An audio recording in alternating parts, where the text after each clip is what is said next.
Hey, real quick before I get started here, for those of you who don't know me and just want to jump right to some of the gear that I'm talking about in this video, there are timestamp links in the description below so you can get right to whatever you're interested in hearing about.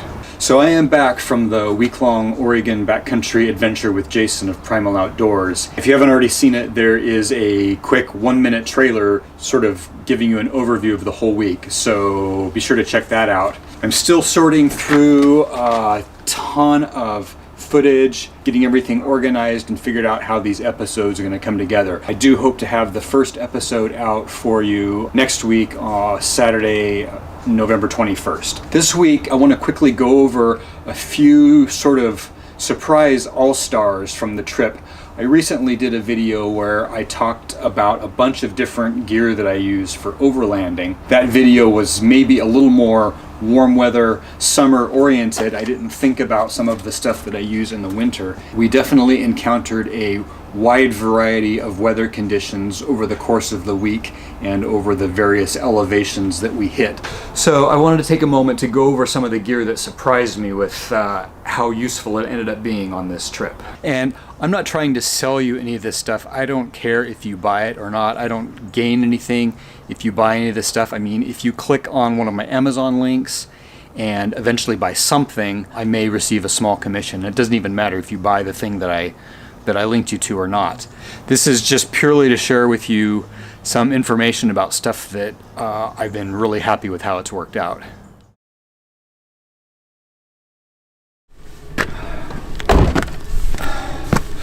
Well, it's the final day of my week-long adventure through the Oregon backcountry, and I'm happy to report that the old Czech Army backpack worked out fabulously for handling garbage. I've got an entire week's worth of garbage in there, and that includes some stuff that I picked up along the way. A number of you commented on the original video I made about this, concerned that rain would get into the backpack. When I made that video, the bag was more or less empty and I just slapped it on there without really paying attention.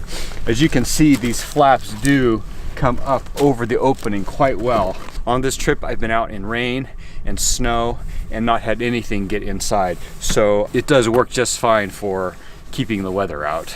I will say, if you're considering a solution like this for your car that has no spare tire, you truly need to not be concerned about your paint. Now, this car has been scratched and battered, and the paint is not really my concern. My concern is the car getting me to where I want it to go. What happens on a dusty trail is that dirt can get up and behind here, and just the dirt itself can end up scuffing the paint, or at least the clear coat of the paint. I'm sure it'll probably buff out, but that is a consideration. All in all, however, I am really happy with how this worked out. It has made handling garbage so much easier. On top of that, on this trip, my roof box ended up really full. I was carrying firewood, of course I had my chair, and I would put my tent rain fly and my awning tarp up in the roof box rather than packing them all up wet into their bags. So my roof box has been really full. I would have had no room for garbage. Now that I'm about to get on the highway and head home, I am going to take the garbage bag out and put it in my roof box. I got plenty of space up there now. We burned the wood, my tarps are all packed away, and I'm just going to stash this back in the car. Also, I'm happy to report an entire week out in the wilderness, not a single animal messed around with my garbage. So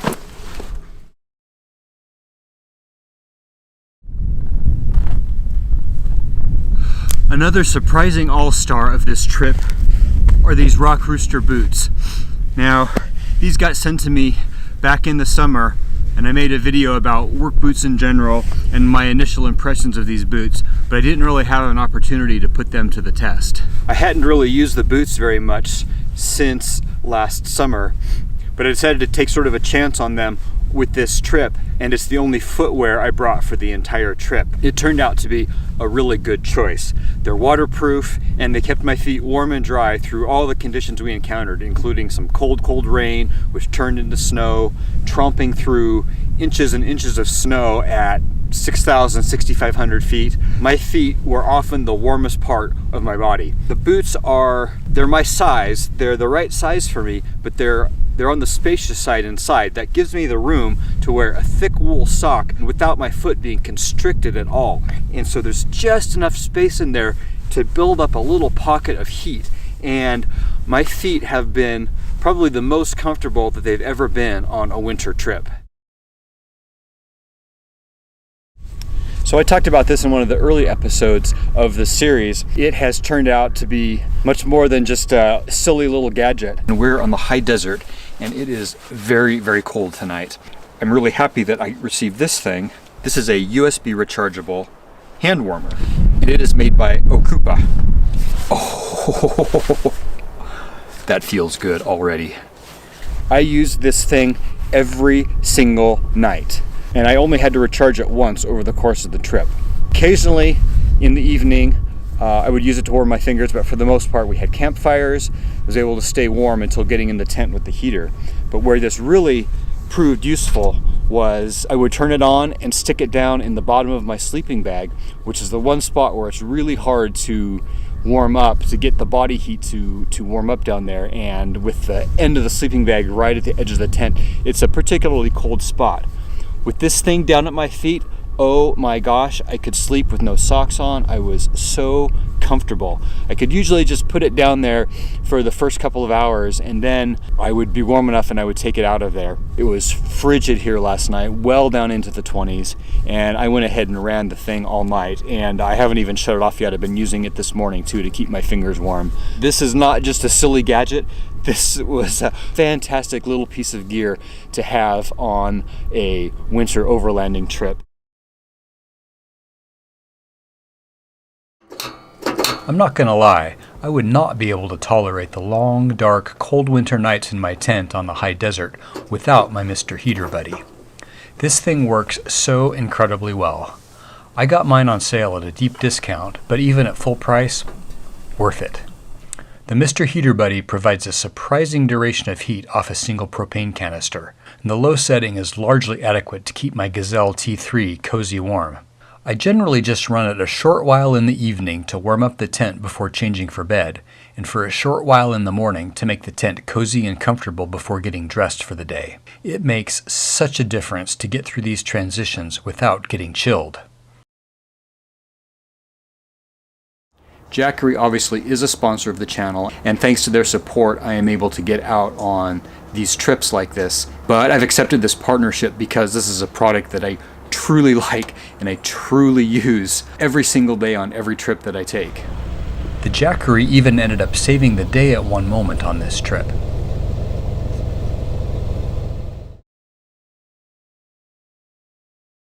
Oh man, there are a lot of sharp, spiky rocks on this road. Sometimes I get a snide comment on one of my videos saying that it's pointless to put a KO2 on a Subaru. Putting KO2s on a Subaru is like putting a turbo on a Prius. But I tell you what, these tires have performed fantastically. This entire trip, we were in sand and dirt and mud and snow, climbing over rocks. When I am out in the middle of absolutely bleeping nowhere, I want the toughest freaking tires I can get in this size.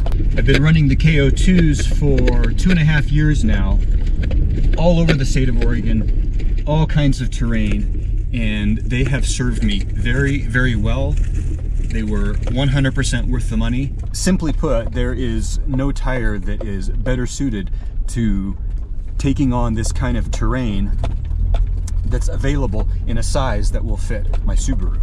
I have no regrets about putting these tires on this car. When these are worn out and it's time to replace them, I'll probably put the same thing back on again. The reality is that things don't always go according to plan, and sometimes you just can't avoid being on the trail after dark, especially in winter when the sun sets so early. My Diodynamics SS3 pods simply get the job done driving down the trail at night. And while I was too busy to get any footage of it, the new Diodynamics C2 mini pods I've mounted on the rear were extremely useful for getting situated at campsites after dark. Compared to the big name brands often seen on off-road builds, Diodynamics pods are surprisingly affordable, while reportedly outputting more light than those expensive name brands.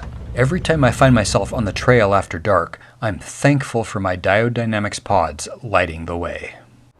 Alright, I hope you found that helpful or interesting in some way. Thanks for watching, and stay tuned next week for the first episode of our epic adventure across the Oregon backcountry.